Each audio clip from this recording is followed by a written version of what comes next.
Leppenheim, the capital of the Antares Empire, is in flames because of an all-out war. Many dragon-like creatures are battling against the armed human soldiers. A golden-haired old man in shining armor cannot believe that their army of 2 million was defeated by the creatures they themselves summoned. A soldier reports that about 200,000 were killed and 300,000 were injured due to the enemy's overwhelming attacks and summoning spells. The golden-haired man, who is actually the king of the humans, declares that this is the end for the demon king who destroyed their kingdom and filled the world with corruption, because the true heroes will defeat him.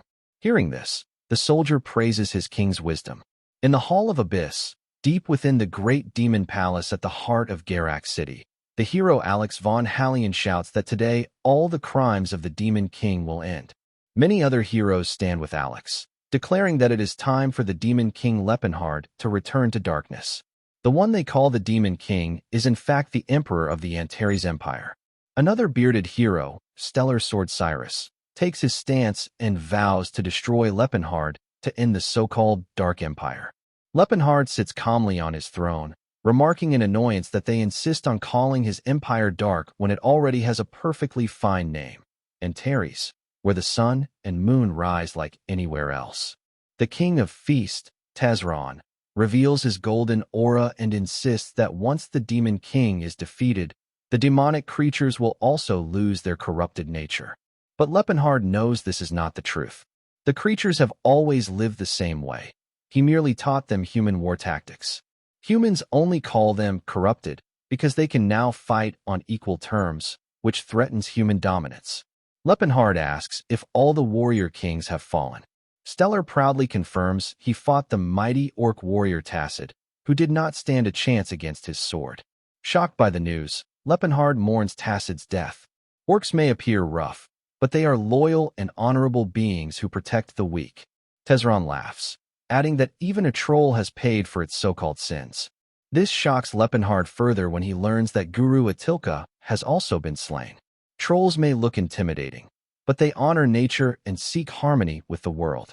Leppenhard begins to weep, only to hear Saint Ellen, known for her gentle appearance, announce that the dwarf who worshipped another deity has also been set on the right path. In other words, he too has been killed.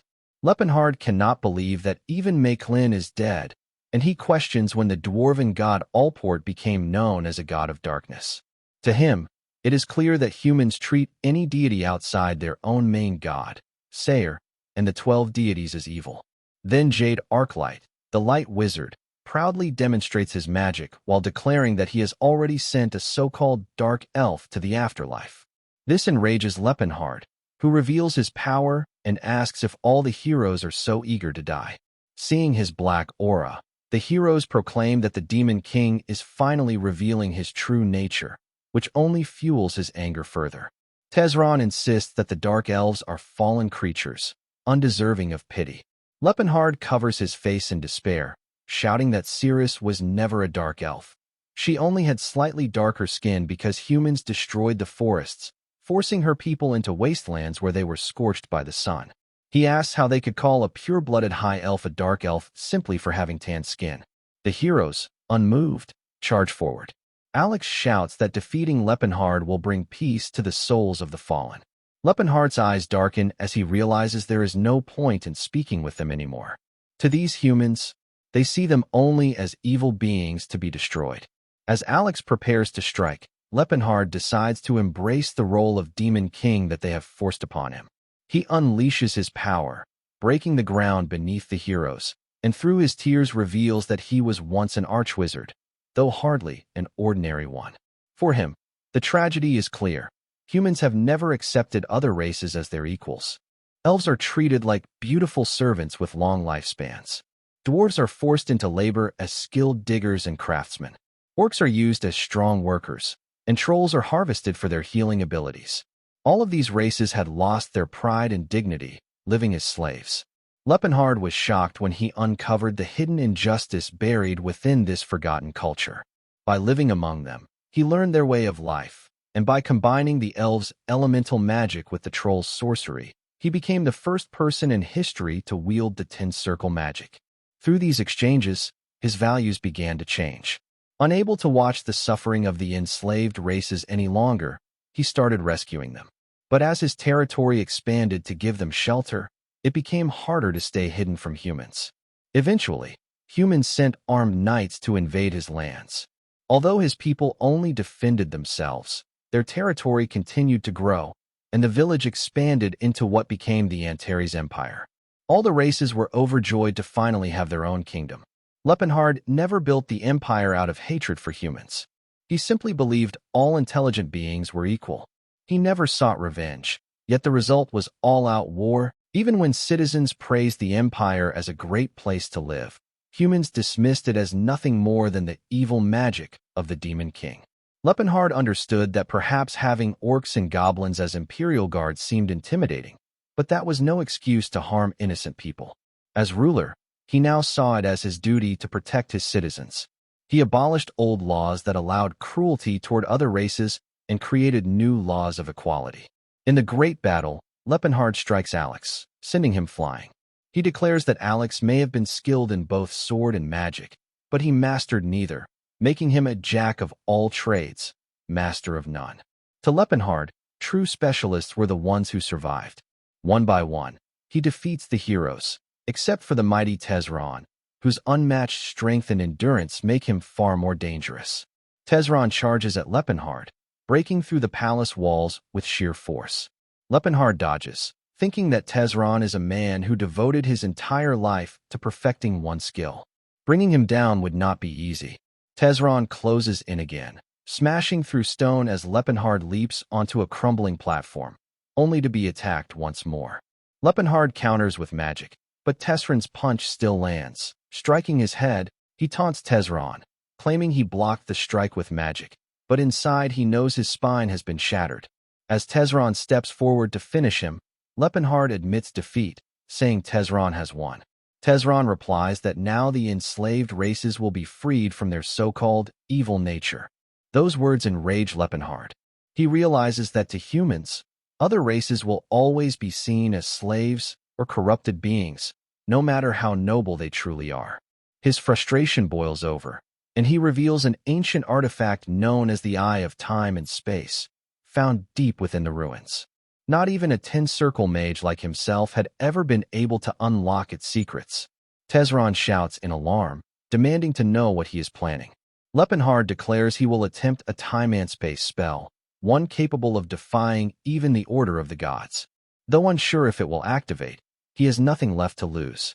As Tezron charges with lethal intent, Lepenhard focuses on unraveling the artifact's logic, challenging Tezron to stop him if he can. Just as Tezron closes in, a golden light erupts, surrounding them. The artifact glows brightly, and in an instant, everything changes. The scene shifts. Birds sing peacefully outside, and Lepenhard awakens in a small wooden house filled with warmth and comfort. He blinks in confusion, wondering why he is still alive. Sitting up on the bed, he recalls that he barely managed to decode the artifact's spell. He never expected it to activate so suddenly. Looking around, he realizes this place is unfamiliar. He must have leapt through time. Reaching up to touch his face, he notices it is no longer the same. He is no longer the Lepenhard of before. Lepenhard stands up, remarking that even the toughest man would break down in tears if they saw the size of his new body. He wonders whose body it could be, noticing the thick calluses, countless scars, and layers of muscle stacked on top of each other. With a hint of irony, he mutters that a wizard only needs to cast spells, so there is no point in having something as useless as six-pack abs. He recalls his younger years, when he was considered quite the charmer, and even in his older age, his sharp and distinguished looks won the admiration of many elves. But now, looking into the mirror, he taunts the unfamiliar, bland-looking face staring back at him. His once elegant features have been replaced with a rugged mess of bulging muscles. He questions what exactly happened during the spell and wonders if ending up in another person's body means the magic failed. Still, something about this new face feels strangely familiar. Lepenhard examines his reflection more closely. Thick brown eyebrows, fierce eyes, and a tightly shut mouth. He anticipates that if he grows larger and adds some facial hair, he would look exactly like the King of Fists, Tezron. Just as he realizes this, Someone outside curses at him, calling him Tezron. A large, bearded man enters the room, twice Tezron's size, and cheerfully tells him that the sun is already high and he should start the day with a smile. Nervous and intimidated, Lepenhard blurts out a question about the man's identity, secretly thinking he might be facing a monster. The old man eyes him with suspicion. For Tezron to look at him like a stranger is unusual. When Lepenhard insists that he truly doesn't know who he is, the old man scoffs, accusing him of using the memory loss excuse again. He warns that such an excuse won't work a second time. Without waiting, he grabs Lepenhard by the head and drags him toward the training grounds. Lepenhard quickly realizes this must be Tezron's teacher, the legendary king of fists, Gerard Chrome Proteus, the strongest fighter on the continent. The scene shifts to Lepenhard tied to a tree, terrified. He tries to reason with Gerard, but Gerard silences him, claiming he is talking far too much today. Gerard then brings out a bundle of bamboo sticks, preparing for training. Seeing this, Lepenhard grows even more anxious as Gerard begins the harsh routine. The blows sting, and Lepenhard cries out internally, trembling in pain and confusion. He even thinks of Cirrus, fearing this might be the end for him. As the training continues, Gerard notices something different. Lepenhard's body feels softer than usual.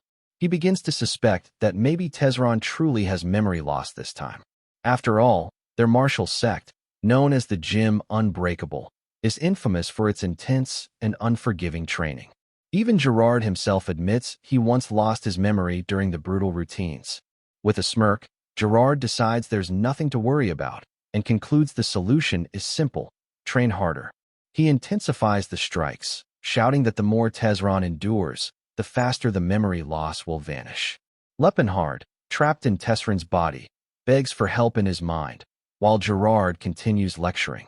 He claims humans rely on weapons only because they are weak, calling armor and blades the tools of those too fragile to face their weaknesses. A true fighter, Gerard insists, must train their flaws and overcome them with nothing but their body. Lepenhard, however, finds himself baffled. After 50 years of life and knowledge, he thinks he has never heard anything so absurd. The bamboo stick Gerard was using breaks into pieces, and he explains that the human body is like iron. Just as iron becomes stronger the more it is hammered, so too does the body grow tougher through hardship. This reasoning makes Lepenhard angry because, to him, Gerard's explanation makes no sense. Gerard continues, saying he chose Tezron as his student because he believed in his potential. Not everyone can grow stronger through training alone, Gerard explains. Only the finest iron can turn into steel, and that is why he chose Tezron. Gerard keeps striking Lepenhard, who is now in Tezron's body, while telling him to think of the vast ocean, because the sea accepts everything yet remains unchanged. Gerard's intention is to make him awaken the limitless strength within, but to Lepenhard it all sounds like nonsense. Hearing about the ocean reminds him of Cirrus and the times they spent together at the beach, which makes him emotional. Seeing his tears, Gerard finally ends the training, ordering him to rest. Lepenhard collapses in exhaustion, relieved that he survived. Hugging himself, he silently thanks Tezron's powerful body for enduring the punishment. Later that night, while bathing, Lepenhard is astonished to see the tub filled with geril grass, and even healing potions. Knowing that each potion costs at least 10 silver coins, he is shocked that they used so many just for a bath. Staring at the water, he recalls stories of queens bathing in milk for their complexion, but compared to this, that seems modest. Curious, he asks Gerard why such a luxurious bath was prepared. Gerard explains that iron must be cooled after being hammered, and the same applies to the body. Lepenhard realizes their training method pushes every muscle and bone to the limit, then relies on aura and healing waters to recover quickly.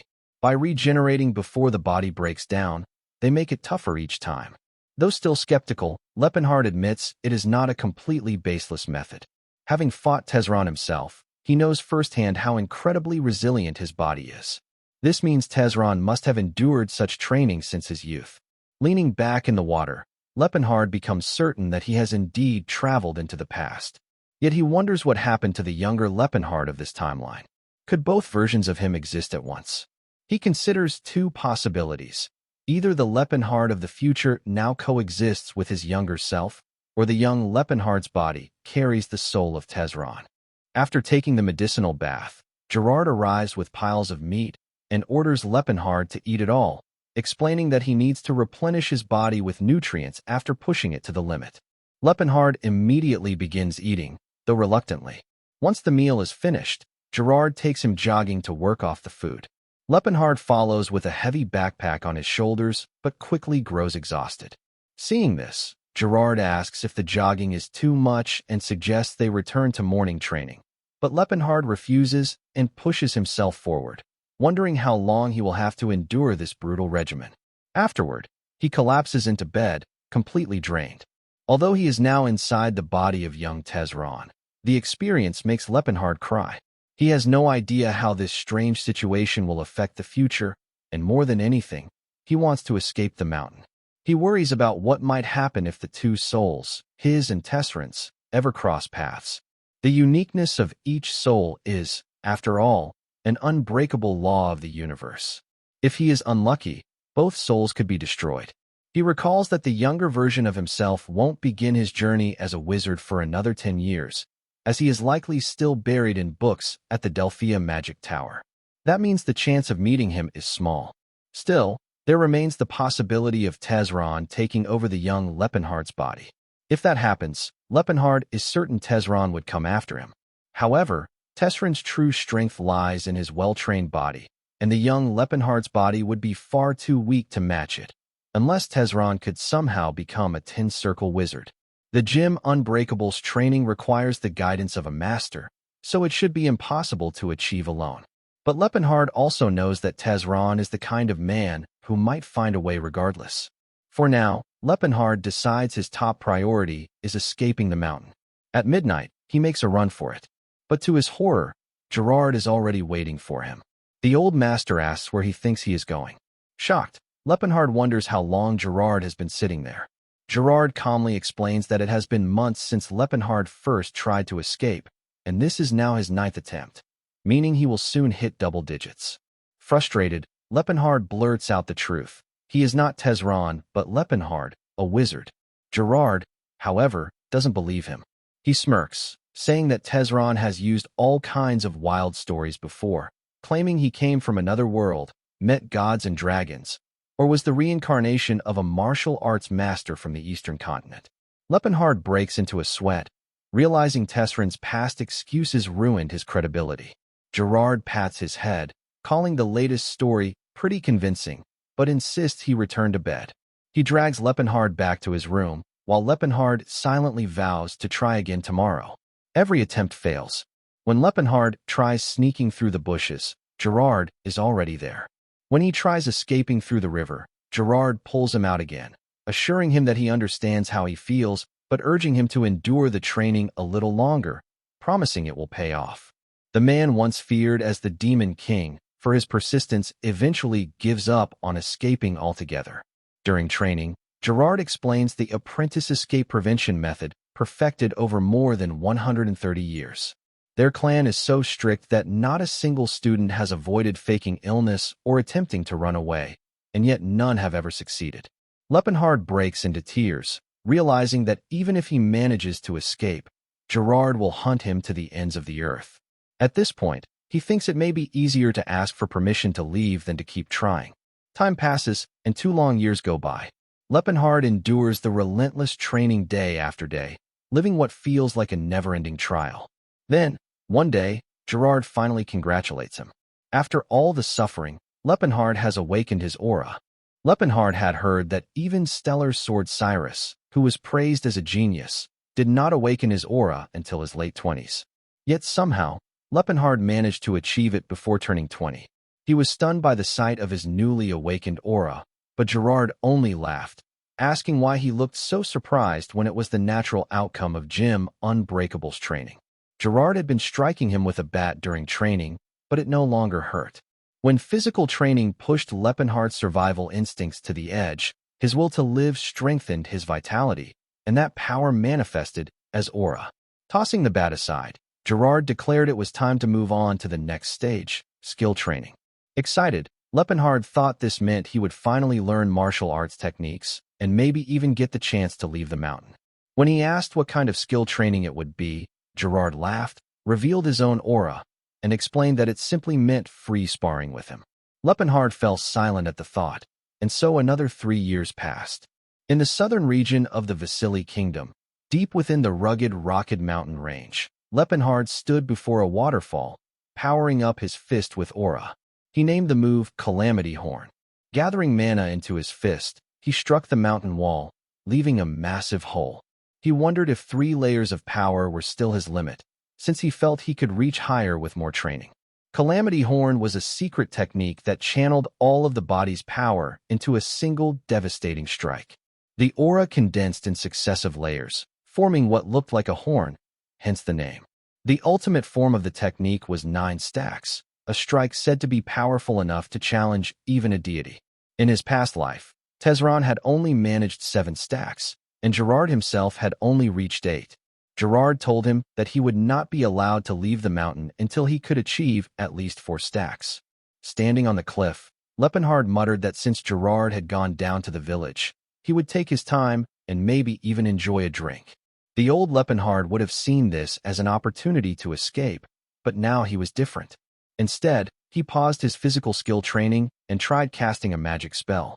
He attempted Arrow Bullet and launched it toward a tree, but the result was disappointing.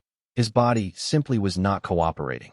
Even though he retained all his magical knowledge thanks to the artifact Phantasmagoria, he questioned whether he could truly become a wizard while stuck in Tesran's body, which could not generate mana properly or handle complex calculations. While he was still practicing, Lepenhard suddenly sensed a presence nearby.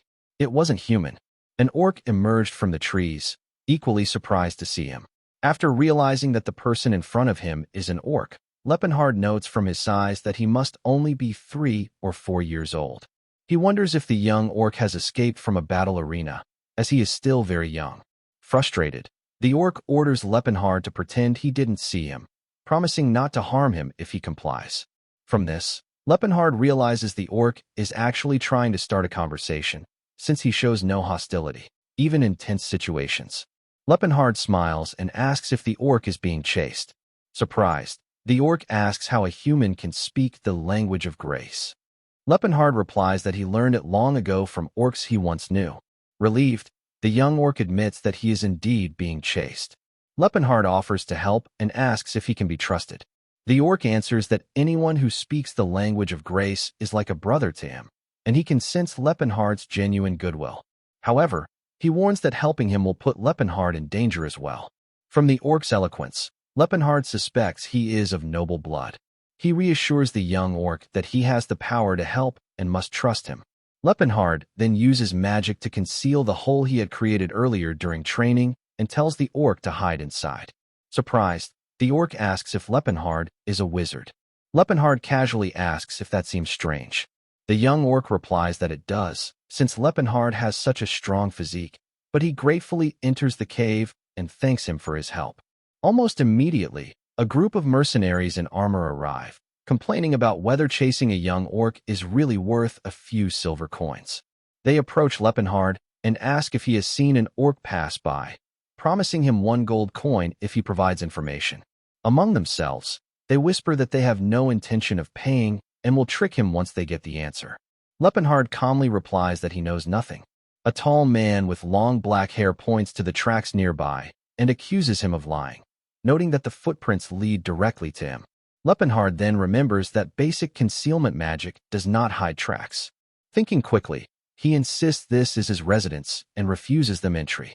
Angered, the black-haired man calls him uncultured, while a brown-haired man notes that Lepenhard looks unusually strong. The leader, Bright, shouts for his men not to be intimidated, boasting that they outnumber him 10 to 1. He demands Lepenhard move aside.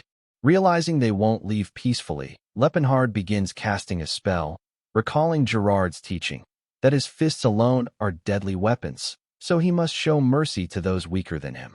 To limit harm, he manifests a hammer-like weapon from his spell circle, reasoning that using a weapon is a more merciful option than striking with his bare fists. Holding the weapon, he warns the mercenaries that they won't die, though they may be badly beaten. The mercenaries grow enraged at his confidence and charge at him. Gritting his teeth, Lepenhard swings the weapon, sending several of them flying. Shocked, they regroup and decide to attack him all at once.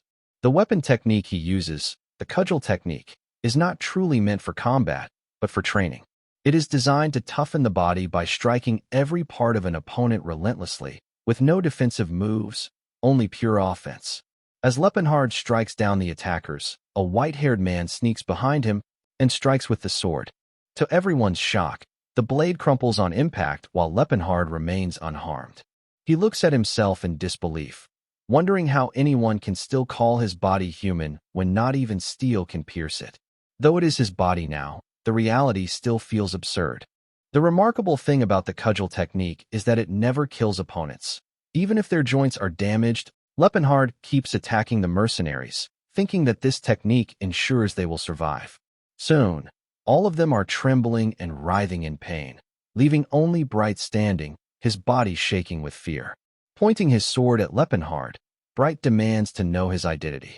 In response, Lepenhard uses the broken weapon and strikes him, reasoning that since all of Bright's companions are down, it wouldn't be fair for him to remain untouched. After being struck, Bright begs for his life. Lepenhard spares him and orders the mercenaries to leave the forest immediately. Though he wins easily, he feels unsatisfied, thinking the fight ended before it became truly interesting. He even wonders if he should take on students of his own one day to properly test his strength. Without realizing it, Lepenhard has already begun to think like a disciple of Jim Unbreakable. Once the mercenaries retreat, the young orc steps out from hiding and thanks Lepenhard, promising he will never forget this day and vowing to repay his debt no matter what. Lepenhard asks if a warrior should bow his head so easily. The orc responds that saving him and showing him a new path makes Lepenhard his mentor. In orc culture, a mentor is more than a teacher. It is a life guide, deeply respected, much like the loyalty knights show to their lords. He swears that when the time comes, he will gladly draw his sword for Lepenhard. The young orc then asks for his name. Lepenhard almost introduces himself as Tezron but hesitates, finally saying his true name, Lepenhard. The orc nods and promises to remember it. Curious, Lepenhard asks where he intends to go, knowing how limited an orc's options are in a world dominated by humans. The young orc replies that the continent is vast, and he is confident he can find a place to live. If not, he would rather wander freely than live as a slave. Moved by his words, Lepenhard suggests he head southeast, toward the wastelands of the Rocked Mountains. He explains that it is about a 2-week journey and is known among orcs as the Land of Trials. There, he will find the Blue Bear tribe, who are also in hiding. The young orc accepts the guidance, and after exchanging farewells, he begins running toward the direction Lepenhard pointed out. As he leaves, Lepenhard calls out, asking his name. The orc shouts back proudly that he is the son of Crota and bearer of Lat's axe, Tacit. Lepenhard is stunned. He realizes this young orc is none other than Tacit, who in his past life became one of the 4 great warrior kings. Tacit would go on to be the mighty chief of the Blue Bear tribe, and eventually rise as the head chief of all orcs. Lepenhard wonders if the original Tezron ever met young Tacit, and given Tezron's temperament, he doubts Tezron would have helped him. With a laugh, Lepenhard remarks that fate has taken a strange turn. Remembering the old days when the 4 warrior kings once joined his cause, he silently hopes he will once again meet the descendant of a fearless warrior. 6 months passed since that strange encounter with Tacit, and Lepenhard continued his training with Gerard. Gerard charged at him with a focused energy blast, frustrating Lepenhard, but he managed to block it in time using the spiral guard technique. After the exchange, Gerard stepped closer and remarked that Lepenhard had now mastered the spiral guard. He added that it felt like only yesterday when Lepenhard was still trying to convince him that he truly was Lepenhard, something Gerard once thought was just the result of too many beatings during training. Lepenhard asked why Gerard was suddenly bringing up that conversation again after 6 years. Gerard replied that it had nearly been 10 years since he began teaching him, and he had made great progress over the years. But then Gerard frowned and asked why Lepenhard was still short. Nervous, Lepenhard asked what he meant, since he stood over 170 centimeters. Gerard dismissed it as nonsense. insisting that any student of Gym Unbreakable should be at least 2 meters tall, since all fist masters were giants. He placed his hand on Lepenhardt's head and asked if he was using the breathing technique he had taught him. Hearing this, Lepenhardt recalled that in his past life, Tesron had grown to nearly 2.3 meters tall. He replied that his height was just due to his natural constitution, but inwardly he wondered if Gerard was insane. If he kept using the breathing technique, he might really end up becoming a giant. Gerard, however, shrugged it off, saying that it didn't matter as long as he was strong and sturdy. Later, Gerard took Lepenhardt near the waterfall to see the results of his training.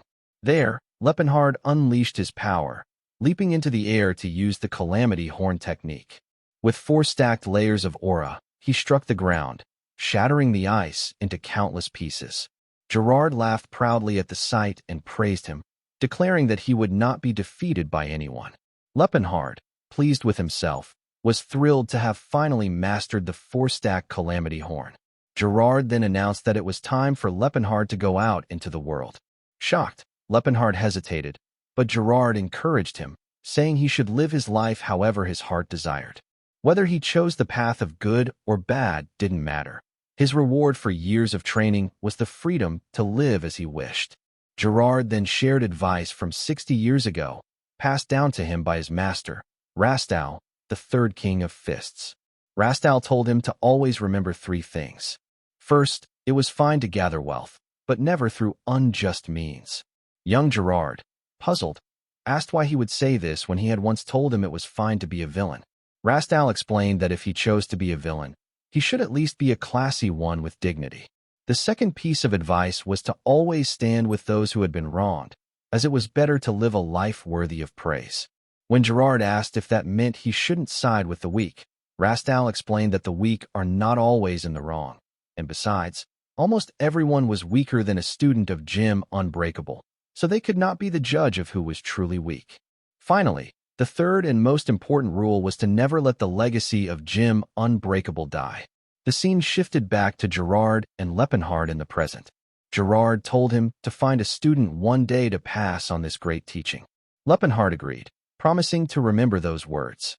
Gerard then tossed him some money, advising that finding a gifted student would not be easy.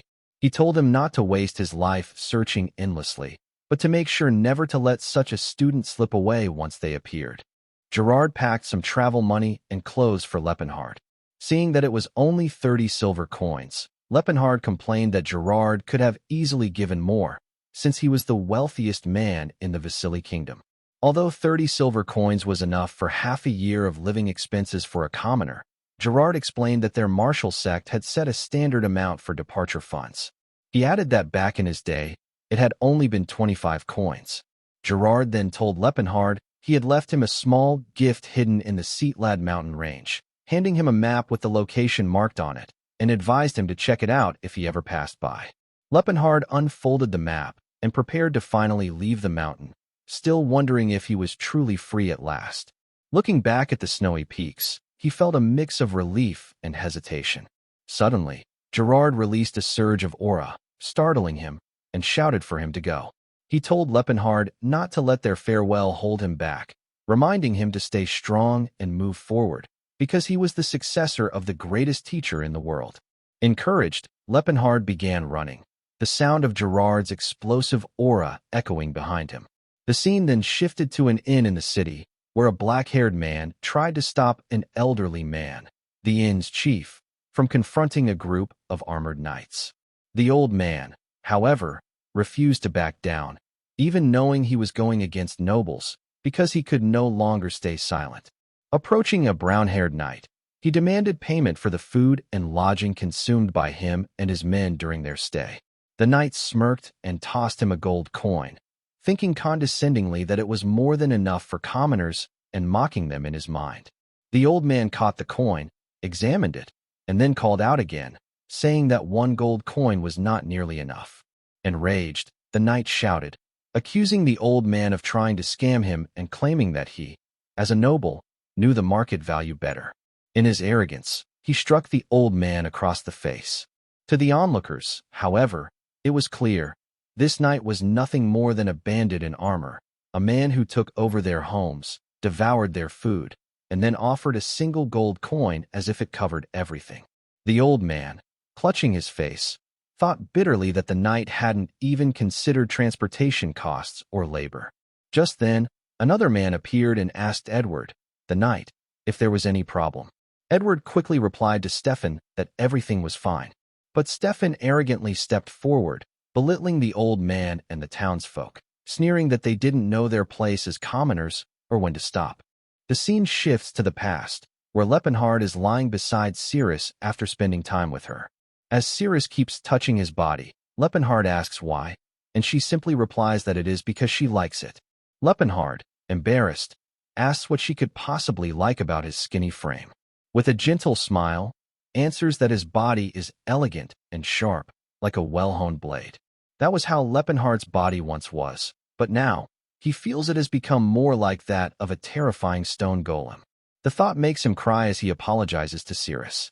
Yet, part of him feels relieved, thinking that at least he is growing taller.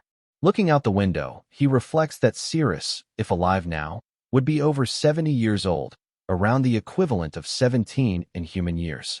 Currently, Lepenhard is in Chrome City, in the southern region of the Vasily Kingdom. He knows that around next year, Cirrus will be sold at a slave auction in the Chotin Kingdom. He wonders if he should destroy the auction house to save her, but decides against it. If things spiral out of control, it will interfere with his goal of regaining his magic. Instead, he believes the best solution is to buy her freedom. Unfortunately, elf slaves are unimaginably expensive, and Lepenhard is flat broke. Still, he reassures himself that he now has a powerful body, honed skills, and even the memories of the future. Thinking along those lines, Lepenhard recalls ruins on the road to the Chotin Kingdom. The scene then shifts to Wizard Todd casting detection magic. Stefan asks if Todd has located the ruins yet, but Todd tells him to wait a little longer. Todd, a 35-year-old ruins exploration specialist and a wizard of the Delphia Magic Tower, finally confirms the location. Stefan asks if he is certain, and Todd replies that this is indeed the resting place of the great swordsman, Claude von Leota's Altion. Meanwhile, 3 days have passed since Lepenhard left Chrome City. He travels north along the central road toward the Hatton Mountain Range. Along the way, he praises Tessrin's body, noting its endless stamina and resistance to the cold. He recalls how previous kings of Fist were known to walk shirtless even in winter, though he has no intention of doing the same. Using the artificial phantasmagoria technique, which allows him to recall memories whenever he wishes, Lepenhard reviews what he knows about the ruins in the Hatton Mountains. In his past life, while studying at the Delphia Tower, he had met Todd. Back then, Todd mentioned he would one day explore those ruins with someone from House Altion. Lepenhard remembers clearly that it was around this time. He also recalls that in the past, when he himself went to the ruins, he discovered a hidden artifact underground, one that Todd and his team completely missed. He smirks at the memory of selling everything he found there, earning over 2,000 gold coins. It had been a very profitable discovery. Soon, Lepenhard arrives at a cliff overlooking Cattle Village, which looks exactly as he remembers. The scene shifts again to the village, where the chief and several villagers are in the middle of a difficult discussion. They are being forced to provide a guide to the knights, who insist on heading into the Valley of Death, a place the villagers desperately want to avoid. Refusal would bring trouble, but compliance could cost lives. The chief tries to stand firm, but the knights threaten him. A black-haired man curses their situation, but a brown-haired man warns him to lower his voice before the knights overhear. Seeing no other option, a red-haired man named Ted steps forward, offering to go with the knights. Ted, the best mountain climber in the village, is the only one capable of making such a journey. His wife and child cry at his decision, but the villagers pressure him, insisting he cannot back out now. Reluctantly, Ted prepares himself, though he clearly doesn't want to go. At that moment, Lepenhard, who had been watching quietly from outside, presses his face against the window and interrupts, saying that he can go in Ted's place. Shocked, Ted raises his bow at him, demanding to know his identity. Lepenhard calmly explains that he is just a traveler passing through who happened to overhear their conversation. Suspicious, Ted questions if it was truly an accident, since no one accidentally ends up with their head under someone else's window. They allowed Lepenhard inside the house, but everyone was frightened by his towering figure. One of them nervously asked if he knew the area well, and Lepenhard confirmed that he did. They asked again if he was truly willing to go to the Valley of Death. Lepenhard calmly replied that he had been there before, so it would be fine. The brown-haired man explained that no one had ever returned alive from that place, and asked once more if Lepenhard still wished to go. Lepenhard interrupted, repeating that he had already been there, while thinking to himself that they should consider themselves lucky, since he had just saved one of their men's lives. The Valley of Death was also known as a dungeon, a remnant of the Silver Age, a long-forgotten ancient past. 50 years earlier, there was a knight named Claude from House Altion. He awakened his aura at the young age of 45 and lived a life of countless adventures, his heroic tales spreading throughout the Vasily kingdom. But when fame grows too great, people often forget their limits. Claude charged into the Valley of Death with only a single servant and perished. His family's treasured weapon, the demon sword Altion, was lost in those ruins. The sword was the symbol of House Altion, passed down for generations. For 50 years, the family tried to recover it. Now, Stefan, a descendant of House Altion, was heading toward the dungeon with Lepenhard and a group of knights. Lepenhard suspected that Stefan might even be Claude's grandson. As the journey continued, Lepenhard noticed Stefan and an elf interacting closely, almost playfully. He wondered why a Slayer elf was traveling beside Stefan and why they seemed so comfortable together. Their party also had only one priest, Salon, whose striking beauty made Lepenhard question whether he could truly cast proper holy spells. To his surprise, Salon was actually a man.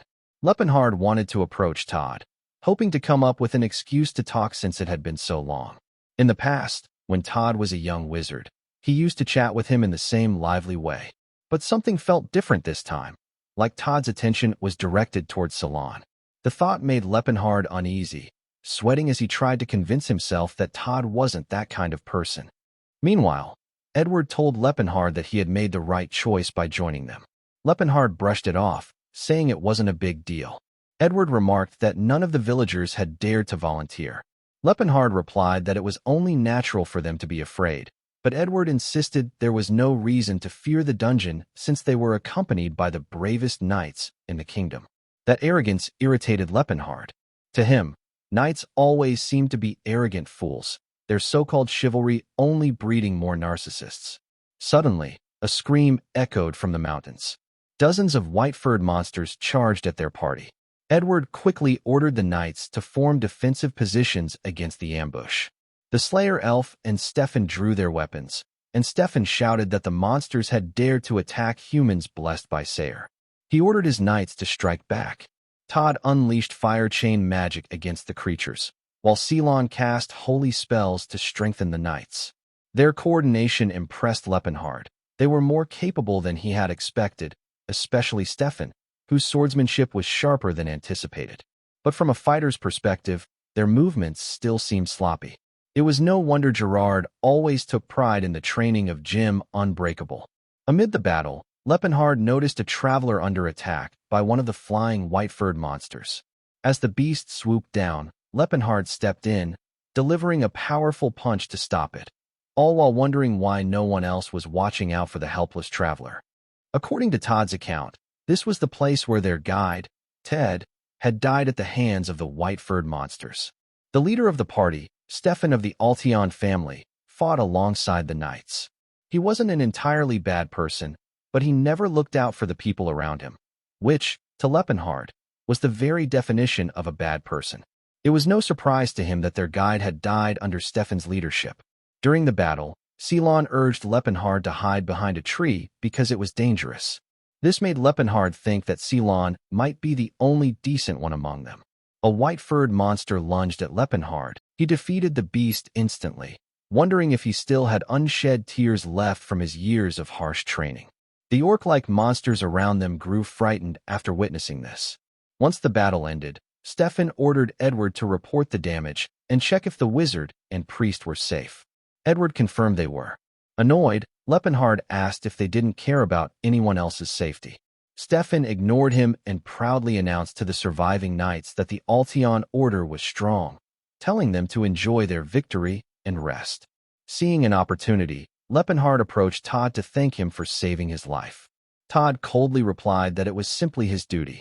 Leppenhard pressed further, saying he had overheard that Todd was from the Delphia Tower and mentioned that he had a friend there as well. Curious, Todd asked about the friend's name. Leppenhard, suppressing a smirk, said his friend's name was Leppenhard and asked if Todd knew him. Todd confirmed that he did, but jokingly added that he didn't know Leppenhard had such a rugged-looking companion. Todd's expression then shifted uncomfortably as he remarked on Leppenhard's sweet and graceful appearance. The comment unsettled Leppenhard. When Todd asked why he wanted to know, Leppenhard explained that he was simply curious about how his friend was doing and if everything was all right. Todd replied that Leppenhard was studying magic as usual, with nothing unusual going on. While they were talking, Ceylon interrupted to ask if Leppenhard was hurt. Leppenhard replied that he was fine and told Ceylon to check on the orcs instead. Ceylon went to heal them, even though the orcs insisted they weren't badly injured. Some knights sneered at the sight, telling Ceylon to stop wasting his power and let the orcs tend to themselves. Watching, Leppenhard noted that although Ceylon treated the orcs kindly, the real issue, he realized, was the fundamental prejudice in people's values. Securing equal rights for non-human races would be a long and difficult struggle. Leppenhard's irritation grew as Stefan arrogantly told him to start guiding. Giving them directions, he casually instructed them to proceed with strength and then turn left toward a stream. Suspicious, Stefan asked why he was using such a strange tone, but Leppenhard brushed it off. Hours later, all the knights were exhausted from fighting endless monsters in the forest. The truth was that Leppenhard had deliberately avoided the proper path, guiding them in a straight line to wear them down. When they grew tired, he manipulated Stefan again, insisting they didn't need to rest. Stefan took the bait and forced everyone to continue. To Leppenhard, it was all fair play. Knights were arrogant, priests were stubborn, and wizards were narrow-minded. And as a wizard at heart, he convinced himself that he hadn't tricked them at all. He had simply guided them along the quickest route. While walking, Stefan remarked that he finally understood why Claude had died in the mountains. No one would have imagined that such a small mountain could be swarming with so many monsters. From the cliff, they eventually spotted the ancient ruins of Fulton and made their way down toward it. After reaching the entrance, they found the doors already open. Assuming it was safe to enter, Stefan ordered the knights to prepare themselves. Leppenhard told Stefan that he would wait outside, but Stefan insisted that his job was done and that he should go back. Leppenhard pointed out that there was no way he could return to the village on his own. Hearing this, Stefan reluctantly agreed, saying that since Leppenhard had guided them, they would protect him on the journey back. Leppenhard grew angry, realizing they had not intended to help him in the first place. Stefan then rallied the knights, boosting their morale by reminding them of their mission to find the demon sword Altion. With loud cheers, the knights charged into the dungeon, while Leppenhard simply waved them off. Once they were gone, he decided it was time to focus on his true goal. The ancient ruins of Fulton, now infested with monsters and restless souls, had originally been a military outpost built during the Silver Age. Though it was an ordinary structure by design, the technology of that era was far beyond the standards of the present day, making it a place of incredible value. Entering the dungeon, Leppenhard felt a wave of nostalgia, remembering his adventures with Cirrus. Focusing, Leppenhard examined the hidden passage. He remembered that the lock was coated with Libra's pattern, mixed with the reversed symbols of Aqua and Terra. He knew how to solve it, but without his old magical strength, the process was more difficult than expected. His body was stronger now, but his mind was not as sharp as it once had been. Still, after effort, he managed to cast the spell and open the passage. Before entering, Leppenhard removed his shirt, not wanting to ruin something that had cost 10 silver coins. He flexed briefly, checking his physical condition, when suddenly a scream echoed from the opposite side of the dungeon. He immediately remembered that the hidden passage connected directly to the third basement floor. If the stairs had opened, it meant there had been some kind of intrusion there. Leppenhard reminded himself that no matter how ruined it seemed, Fulton was still a military facility. Its magical defense systems would activate to fight off intruders. In the past, when it was just him and Cirrus, they hadn't needed to worry about the other areas. But now, with the Altion party inside, It was likely they had triggered a trap and ended up falling together to the second basement floor. The realization made him break into a sweat. This had turned into a complete mess. The scene then shifted to Stefan, Ceylon, and the knights battling against a terrifying monster with glowing red eyes. The moment Stefan sensed its aura, he realized the truth. There was no way they could defeat it. Worse still, there were many of these creatures. No human force could possibly fight against such overwhelming numbers of demon-like monsters. Ceylon moves quickly through the battlefield, using his holy magic to heal the injured knights. The wounds of the soldiers close almost instantly, leaving them amazed and deeply grateful.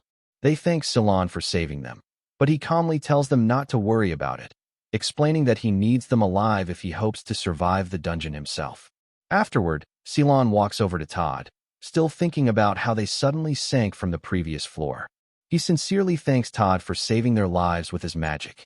Todd responds modestly, saying that while his spell protected them from the fall, he cannot promise that his magic will save them from every danger that lies ahead. As Ceylon, Todd, and the other knights carefully observe the room connected to the staircase, chaos suddenly erupts.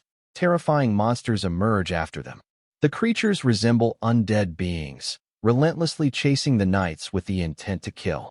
Seeing the danger, Ceylon immediately begins casting a powerful holy spell as the magic gathers. When the spell is complete, Ceylon unleashes the power, shouting as he fills the knights with overwhelming courage. Instantly, Edward is also affected by the holy magic. With renewed intensity, he shouts at the soldiers, raising their morale and urging them to fight. Empowered by Ceylon's spell, the knights charge forward and clash with the horde of undead monsters. Meanwhile, Todd begins casting another spell to enchant the knights' weapons, but before he can finish, one of the undead strikes him with a powerful punch. At the same time, the Slayer elf attempts to fight one of the undead monsters, but the creature easily overpowers her and delivers a brutal punch that sends her flying into the wall. As she collapses, barely conscious, she murmurs that she hopes her effort was enough to help her master, Stefan. Hearing this, the knight Stefan immediately rushes forward. He praises the Slayer elf, Relsha, for her bravery before taking his stance to confront the undead. Edward admires Stefan's knightly courage, but Stefan's expression is filled with anger. He shouts at the knights to stay focused, reminding them that this very place is where Claude once met his downfall. Suddenly, a massive explosion erupts from the ceiling. Through the smoke, another terrifying monster appears, and it roars as it charges toward the knights. Despite the fear spreading among them, Stefan tries to strengthen their resolve, reminding everyone that they are the proud knights of House Altion and must stand their ground. However, the fiery monster proves overwhelmingly powerful. Seeing the situation worsening, Stefan knows that he must win this fight no matter the cost. Determined not to let the monster destroy them, he leaps into the air, resolved to uphold the name of House Altion. With all his strength, Stefan unleashes his technique, shooting strike, directly at the monster. But the attack barely affects the creature. In response, the monster delivers a devastating punch that sends Stefan crashing to the ground. Seeing this, Ceylon begins casting another holy spell and strikes the monster with holy power. Instead of weakening it, however, the attack only enrages the creature further. The monster immediately turns its attention towards Ceylon and begins charging at him. Terrified, Ceylon freezes and shuts his eyes in fear as the monster closes in. But at the very last moment, someone steps in and blocks the attack. When Ceylon opens his eyes, he sees Lepenhard standing calmly in front of him. Lepenhard prepares to strike and throws a single punch at the monster. To his surprise, the powerful creature is instantly defeated with just that one hit. Realizing this, Lepenhard reflects that it is no wonder Tezron was able to knock him out with a single punch in his previous life. After defeating the monster, Lepenhard looks around at the battlefield. Many knights, including Stefan, are defeated. Sensing that even more undead monsters are approaching, he decides to move the injured soldiers to a safer place. While carrying Relsha and clearing the path by defeating any monsters that appear, he leads the knights away from danger. Watching his overwhelming strength, both Todd and Ceylon cannot help but wonder about the true identity of Lepenhard. Stefan finally regains consciousness. Edward quickly notices that Stefan is awake and asks if he is all right. Still confused, Stefan looks around at the fallen creatures and asks Edward what exactly happened. Edward calmly explains the entire situation, including how the monsters were defeated. Hearing the story leaves Stefan stunned, especially when he realizes that Lepenhard was the one who eliminated the powerful enemy. After collecting himself, Stefan approaches Lepenhard and apologizes, assuming that he must be a nobleman traveling for training. He then politely asks for his name. Since Todd is aware of Lepenhard's identity, he quickly steps in and introduces him simply as Lepen. Edward frowns slightly, saying that he has never heard of that name before. In his experience, if someone were truly a powerful champion, their name would already be well known. Curious, Stefan asks which noble family Lepenhard belongs to. However, Lepenhard calmly replies that he is not from a noble family at all. The answer instantly changes Stefan's expression.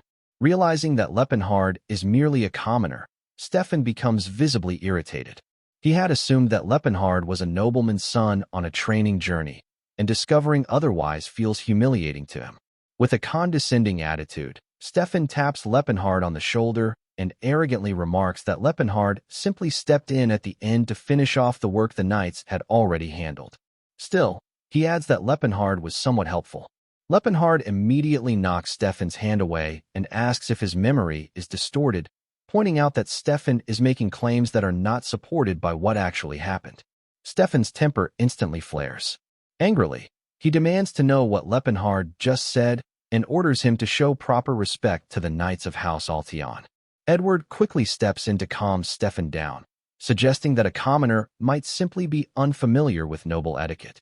Stefan nods in agreement and remarks that Lepenhard's behavior is probably due to his background. He then asks who taught Lepenhard his fighting techniques. Lepenhard decides to keep the truth hidden, since his master Gerard's reputation is widely known across the continent. Revealing the connection could attract unnecessary attention. More importantly, he does not want that man to learn about his current whereabouts. So Lepenhard casually claims that he trained on his own. This answer surprises Stefan. It is difficult for him to believe that someone without formal training could possess such strength. Growing tired of the questions, Lepenhard tells Stefan to stop interrogating him and instead check on the wounded knights.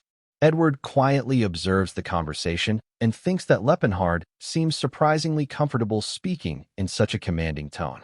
Lepenhard points toward the injured soldiers, emphasizing that their condition is the real priority right now. Edward continues watching him carefully.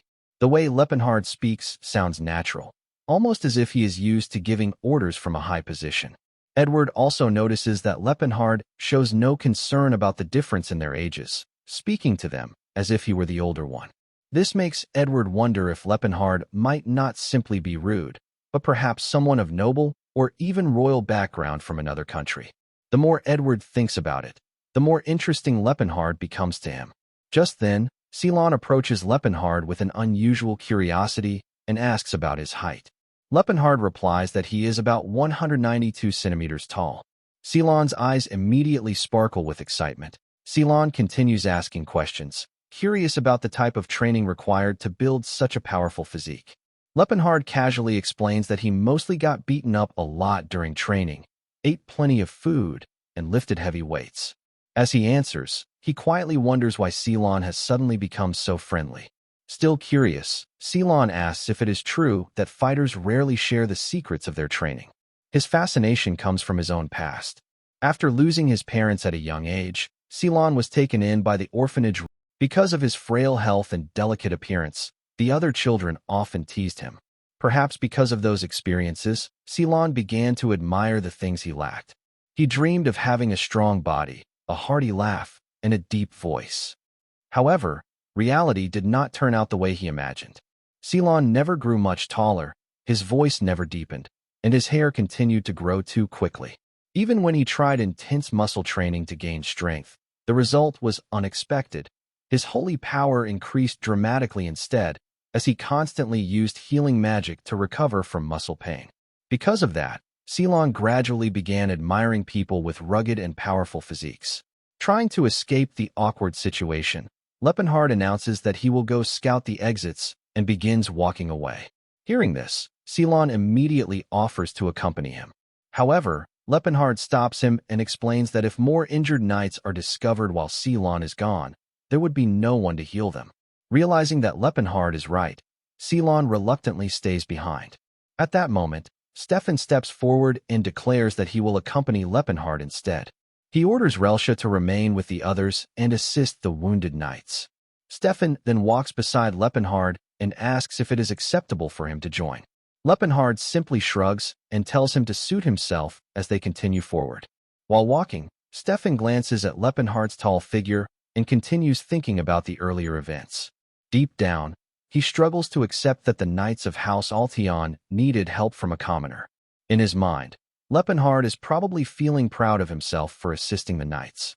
To Stefan, the fact that Lepenhard volunteered to scout ahead without acknowledging his place feels like a sign that he does not properly respect the knights. As they continue walking through the ruins, determined to restore his pride, he decides that the next time they encounter a demon, he will personally defeat it and prove his strength. In his imagination, he pictures Lepenhard being so impressed that he would thank Stefan for saving the day.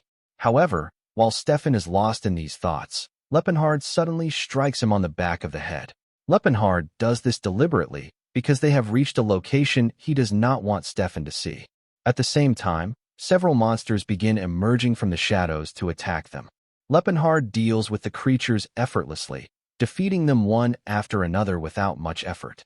While clearing the area, he even starts humming cheerfully, already thinking about the treasures hidden in the ruins. Soon, he arrives at a particular room and begins searching through a cupboard. His goal is simple. He wants to collect the 50 gold coins that are hidden there. While searching, Lepenhard also discovers a magical item known as the Infinite Bag, a special bag capable of storing items up to 10 times its own size. Lepenhard recalls that another container should also be located nearby. Inside it, he finds several valuable treasures, including the Celestial Furnace, the Dagger of Recall, and the Sapphire of Magical Power. Seeing so many rare and expensive items gathered in one place, Lepenhard cannot help but smile with satisfaction. A short while later, Stefan regains consciousness and groggily asks what happened to him. Without hesitation, Lepenhard casually explains that a monster struck the back of Stefan's head and knocked him out with a single blow. Hearing this explanation leaves Stefan extremely frustrated, as he cannot understand why nothing seems to be going according to plan today. Still, he thanks Lepenhard for helping him. Lepenhard forces a polite expression and tells Stefan that there is no need to mention it, though in his mind he quietly thinks that he might have to knock Stefan out again if necessary. And that is exactly what happens. Over the course of their exploration, Stefan ends up losing consciousness 3 more times, while Lepenhard secretly searches the ruins for additional treasures. During the final time, Lepenhard briefly worries that Stefan might actually be injured, but he reassures himself that a wealthy noble like Stefan would easily be able to recover. Eventually, Stefan wakes up once again. This time, he feels uneasy. Despite constantly staying alert, he cannot recall sensing anything that could have attacked him. Assuming that he might simply be feeling weak, Stefan decides that he will take some restorative tonics once they return. Meanwhile, Lepenhard feels extremely satisfied. The infinite bag is now completely full, leaving no room for additional items. Since he cannot carry anything else for the moment, he decides that he can always return later to collect more treasures. With that in mind, he tells Stefan that the exits have been secured and that they should head back to the others. When they return, the entire group of knights gathers and prepares to leave the ruins together. As they walk, Ceylon approaches Lepenhard and asks an unusual question, whether he might actually belong to a royal family. Lepenhard quickly denies this, calmly stating that he is just a commoner. Ceylon finds that difficult to believe and seems ready to argue, but Lepenhard interrupts and asks if it is really that strange for a commoner to be skilled. Ceylon replies that the problem is not Lepenhard's strength. Instead, it is the way he speaks. According to Ceylon, Lepenhard talks as if everyone around him is beneath him. Lepenhard looks confused by this comment, so Ceylon clarifies. He explains that fighters are often confident, so he understands why Lepenhard might speak bluntly to someone like Stefan. However, Ceylon did not expect Lepenhard to use the same tone with Edward, who is more than 40 years old. Hearing this makes Lepenhard realize something important. In this life, he is only 22 years old, which means he should probably be more careful about how he speaks to older people. Trying to correct the situation, Lepenhard tells Ceylon that he rarely interacts with others, so he is not very familiar with proper etiquette. Before long, the group finally reaches the exit door of the ruins.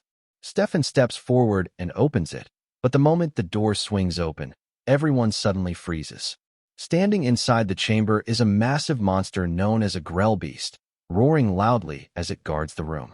Lepenhard immediately feels uneasy because he does not remember encountering this monster in his previous life.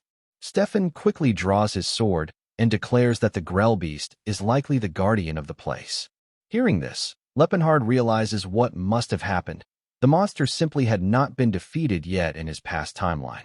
As the knights stare at the creature, a white-haired knight suddenly points out something important and tells Stefan to look at the sword in the monster's hand. The weapon is none other than the legendary demon sword Altion. Seeing this, Stefan immediately draws his weapon with determination. Edward, however, shouts in alarm and asks whether they truly intend to fight such a dangerous beast. Stefan confidently replies that they will face it. Edward urgently tries to stop him, arguing that the situation is far too dangerous.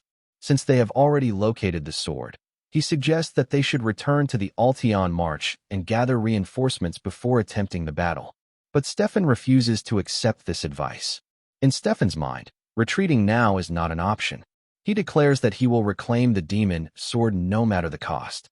With fierce determination, Stefan raises his voice and orders all the knights to lift their swords. Inspired by his command, the knights shout in unison and raise their weapons toward the monster. Watching this display, however, Lepenhard can only shake his head, silently thinking that the decision is incredibly reckless. The ruins they have entered originate from the Silver Age, and like many ancient structures of that era, they possess a self-sustaining system designed to maintain the dungeon's balance. This system automatically compensates for any damage or irregularities within the ruins.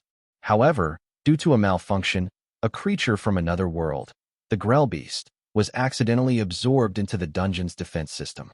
In simple terms, beings like this become what are known as dungeon guardians.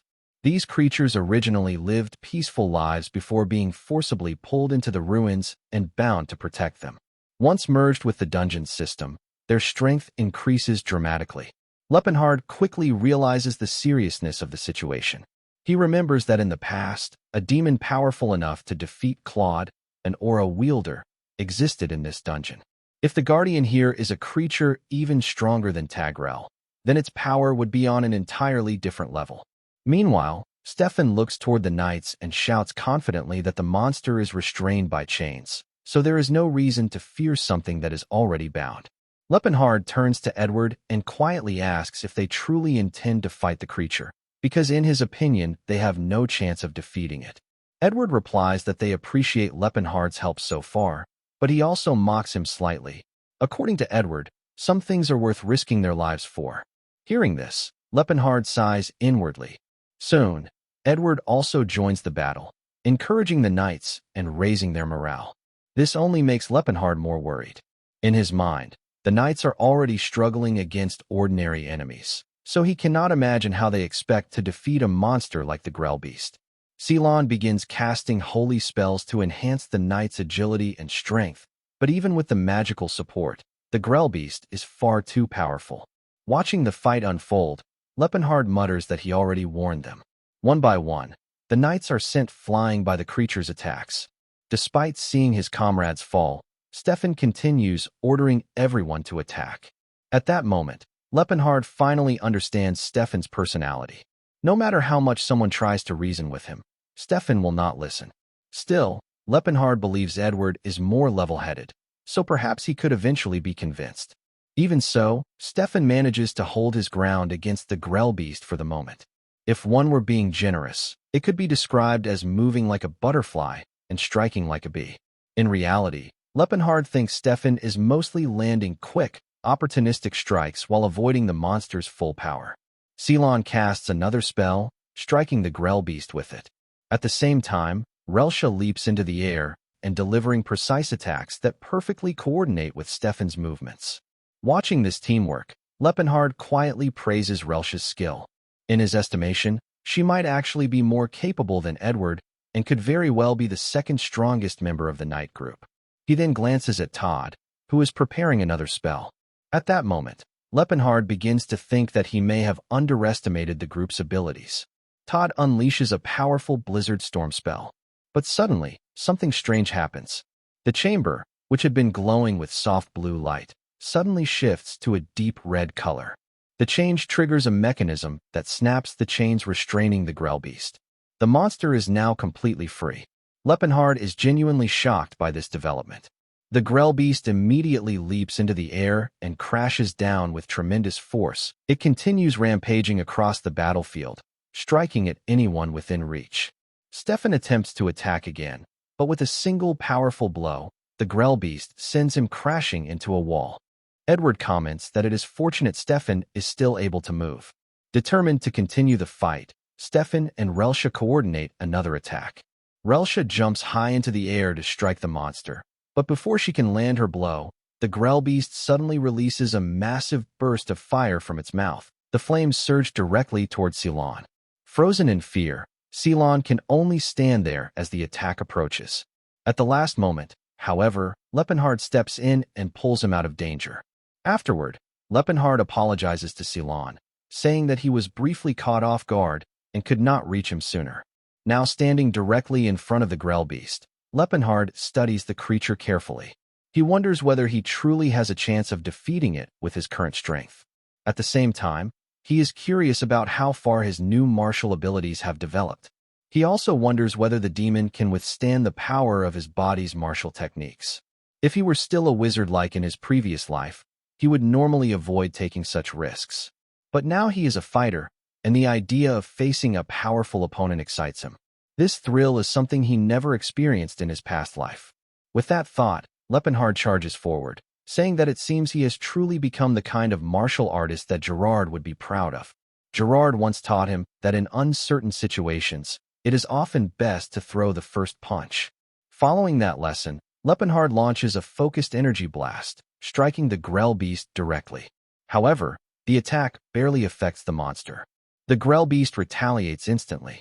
Lepenhard manages to dodge the main strike, but the creature's claws still leave a deep scratch across his body. Ordinary steel swords cannot even damage the Grell beast's body, but its magical claws are sharp enough to wound Lepenhard. The monster attacks again, and this time the impact sends Lepenhard crashing into a wall. Seeing this, Ceylon shouts his name in alarm. But moments later, Lepenhard rises to his feet again and calmly assures everyone that he is fine. Ceylon is astonished by the resilience of an aura wielder. Lepenhard cracks his neck and reflects on the exchange.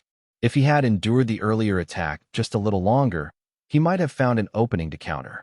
Unfortunately, after so many brutal sparring sessions with Gerard, taking hits and reacting immediately has become a natural reflex. He decides that perhaps it is time to refine his technique a little more. The Grell beast suddenly says something in a strange language, but Lepenhard cannot understand it. Ignoring the words, he charges forward once more, choosing to face the creature head-on. The two begin exchanging powerful punches in the middle of the battlefield. Watching the clash, Stefan is completely stunned. He realizes that Lepenhard is using aura. Stefan cannot understand how someone without a noble name or prestigious lineage could awaken such power, while he himself, despite being a noble knight, has not yet manifested aura. As Lepenhard continues striking the Grell beast with relentless blows, Stefan's shock only deepens, and he begins to seriously question the true identity of the mysterious fighter standing before them. As the battle continues, the Grell beast swings the demon sword at Lepenhard. However, Lepenhard calmly dodges the strike and continues exchanging blows with the creature. During the fight, he cannot help but realize just how effective his training has been. Thanks to countless sparring sessions, the Grell beast's attacks now appear predictable to him. This allows Lepenhard to easily spot openings and counterattack. However, defeating a Guardian of the Ruins is not simple. No matter how many injuries they suffer, Dungeon Guardians do not fall easily. The ruins continuously supply them with magical energy, allowing them to heal their wounds and keep fighting. The Grell beast suddenly begins gathering flames to launch another powerful attack.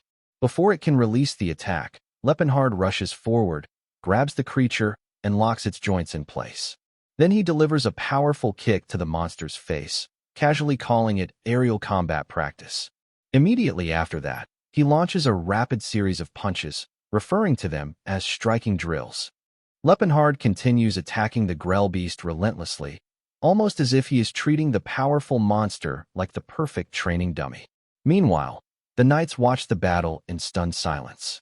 Even so, Lepenhard knows he cannot keep using the Grell beast as a practice target forever.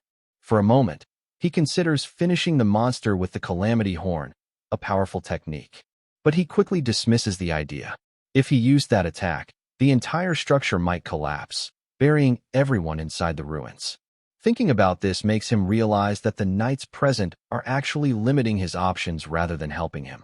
While Lepenhard continues fighting, Todd suddenly shouts some advice. He suggests that Lepenhard should use a sword. If he does, Todd and the others could cast a holy spell on the aura-infused blade, allowing him to defeat the Grell beast much more easily. Lepenhard finds this suggestion slightly amusing.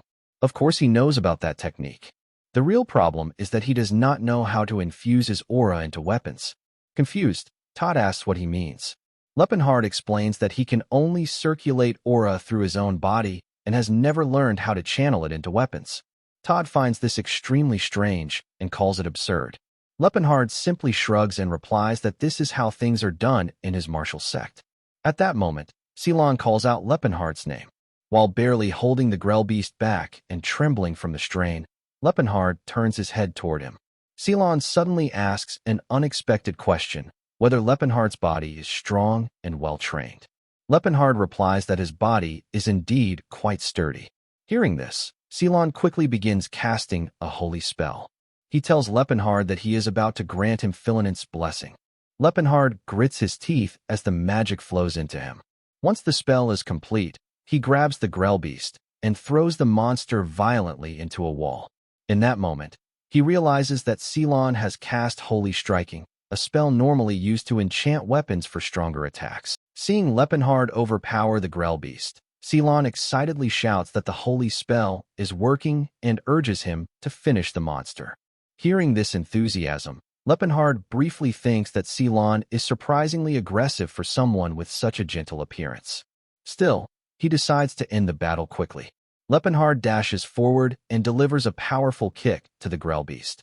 He continues attacking with a relentless combination of kicks and punches until the monster is finally defeated.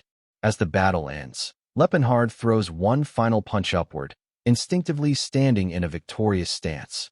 The sight immediately catches Ceylon's attention. Ceylon then asks if the fight is finally over. Lepenhard quickly tells him to remove the spell as soon as possible. At that moment, Stefan approaches Lepenhard with an angry expression. He accuses Lepenhard of deceiving them and hiding his true strength the entire time. Stefan admits that Lepenhard is powerful, but he declares that he cannot forgive him for trampling on a knight's honor. Stefan angrily asks whether Lepenhard enjoyed watching the knight struggle while secretly holding back his strength. Lepenhard calmly replies that he never laughed at Stefan. In his mind, he reflects that laughing would imply at least some level of interest in the other person, but he does not care enough about Stefan to even bother. After saying this, Lepenhard simply turns and starts walking away. Furious, Stefan draws his sword and demands to know how Lepenhard dares to speak to him like that. He swings his blade at Lepenhard in anger. Lepenhard casually crouches down to pick up the demon's sword Altion lying nearby. When he stands up again, he notices that Stefan has lost his footing and fallen to the ground during the attack. Embarrassed, Stefan insists that Lepenhard merely dodged his strike. Lepenhard calmly repeats that he never laughed at Stefan. Then he tells him to stand up and take the demon's sword, reminding him that reclaiming it was the entire reason for their struggle. Edward watches this exchange and comments that Lepenhard must truly be a champion. Even with such a rare and valuable weapon in front of him, he shows no sign of greed. Stefan, however, remains clearly displeased. Meanwhile, Lepenhard quietly thinks to himself that the matter has nothing to do with greed. In his opinion, The demon sword is merely a second-rate weapon compared to the magical weapons he used to create in his previous life, many of which he even produced in large quantities. After the battle, Lepenhard calmly suggests that they should head back, explaining that there is nothing left for them to gain in the dungeon. Edward laughs when he hears this and agrees with him. Soon, the group begins walking away from the ruins together, leaving Stefan behind for a moment as he struggles to recover from the exhausting fight. Later, the story shifts to Cattle Village, where Ceylon is busy using his holy magic to heal the sick villagers. One by one, he treats the injured and ill, restoring their health. After finishing the healing, Ceylon even begins handing out gold coins to the villagers to help them recover from their hardships. Lepenhard watches this from a distance as he prepares to leave. Seeing Ceylon's actions, he thinks to himself that Ceylon certainly knows how to win people's hearts. By healing the sick and helping the poor, Ceylon is also building a positive reputation for the Filanets Order. From Lepenhard's perspective, the order is gaining excellent publicity for a relatively small cost. Meanwhile, Stefan, Edward, and the other knights ride back toward their territory on horseback. During the journey, Stefan tells Edward that they need to investigate Lepenhard's background. Someone with abilities like his cannot simply appear out of nowhere.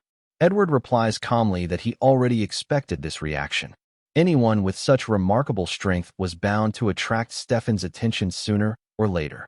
Hearing this only irritates Stefan further, as he cannot accept the idea that someone like Lepenhard might be stronger than him. The scene then shifts to Lepenhard walking along the road. He decides that his next destination will be to meet Cirrus. However, he soon turns to Ceylon and asks why the priest keeps following him everywhere. Ceylon smiles and asks Lepenhard if he has ever heard of priests who travel the world spreading the goddess's blessings while caring for believers. Lepenhard nods and replies that he knows about them. Those priests are called pilgrims, although many of them unfortunately lose their lives during their dangerous journeys. Ceylon explains that he was originally planning to return to the order, but he has now decided to walk the path of a pilgrim instead. If possible, he says, he would like to travel alongside the strongest person he has ever met.